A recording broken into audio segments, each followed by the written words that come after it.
Hello guys, and welcome back to Huga House. Today we'll take a look at this award-winning tiny home in Essex that is clad in Cork.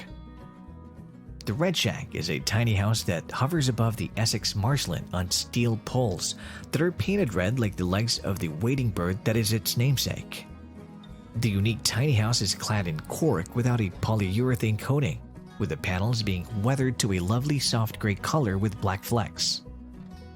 Cork used as a cladding is a renewable, insulating, and resistant building material that is harvested from the bark of the cork oak tree. Cork is a building material that is durable, stable, breathable, insulating, but not water permeable. Architect Lisa Shell was commissioned to design the small beach house for a plot that was flood-prone on the edge of Essex. The client opted for cork and cross-laminated timber, or CLT, as the main building materials that were used on the tiny house to keep it in harmony with the surrounding ecosystem.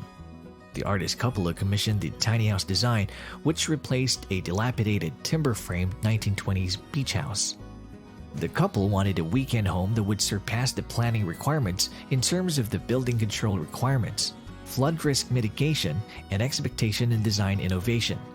Shell designed the tiny home to resemble a hide that provides the residents with some privacy, distance, peace, and a sense of isolation.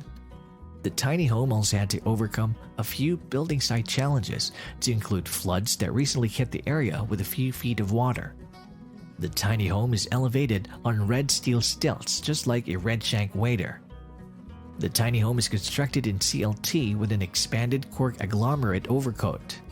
The cork panels used in the tiny house design were created from the byproduct of the wine cork production in Portugal. Only heat and compression were used to form a chemical bond between the cork chips. The designers decided not to apply any polyurethane coating to the cork panels, resulting in a bleached gray color facade with black flecks. The Redshank tiny house design has an airtight enclosure that is heated with a small wood burning stove, which reduces the energy that is required to keep the space warm. The new tiny house design helped to increase the amount of land that was available to flora and fauna within the Sites of Special Scientific Interest, or SSSI. Within 2 months of completion of the tiny home, sparrows had already taken up residence in one of the integrated nesting boxes. When designing the tiny house, it was important that support was also won for the unconventional home design from the community from both the permanent and occasional residents in the small hamlet. Inside the tiny home, there are only 3 rooms to include living room, bedroom, and bathroom.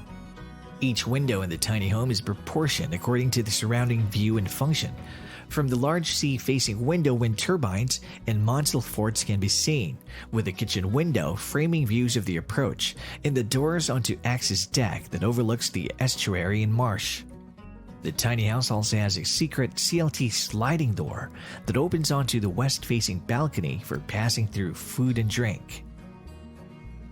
And that's our video, and if you like it, consider dropping a like as it really helps this channel to grow. And if you haven't done so already, please subscribe to the channel. We'll be featuring new homes every single day, from log homes to tiny homes to vacation homes and other inspiring home ideas. I hope you have a great day, and we'll see you in the next video.